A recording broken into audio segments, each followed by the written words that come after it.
En Algérie, le Parlement introduit de nouvelles mesures au sein du Code pénal.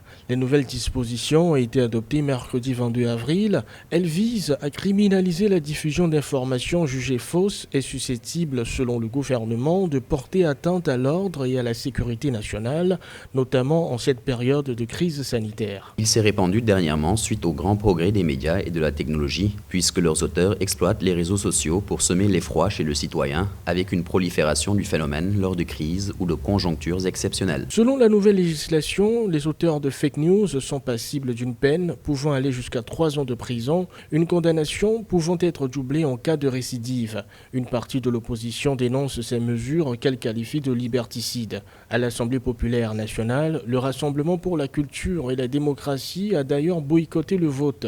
Le parti avait appelé au retrait du projet de loi. Les médias officiels, qu'ils soient privés ou publics, disent que tout va bien, qu'on maîtrise, et dans ces réseaux sociaux, on dit que tout va mal, qu'on gère très mal cette crise sanitaire. Donc, ça va être aussi une occasion de faire taire les gens, parce que jusqu'ici, les gens pratiquement témoignaient à visage découvert. Donc, cette loi, elle est destinée beaucoup plus à étouffer tout simplement les citoyens algériens pour ne plus dire la vérité, pour ne plus s'exprimer, tout simplement. Depuis le début de l'épidémie, liée au nouveau coronavirus, de nombreuses interpellations et poursuites ont été opérées, impliquant des personnes que les autorités accusent d'être à l'origine de la diffusion de fausses informations. Reporters sans frontières a manifesté ses inquiétudes quant au nouveau code pénal algérien. L'ONG craint une détérioration de la liberté de la presse dans le pays.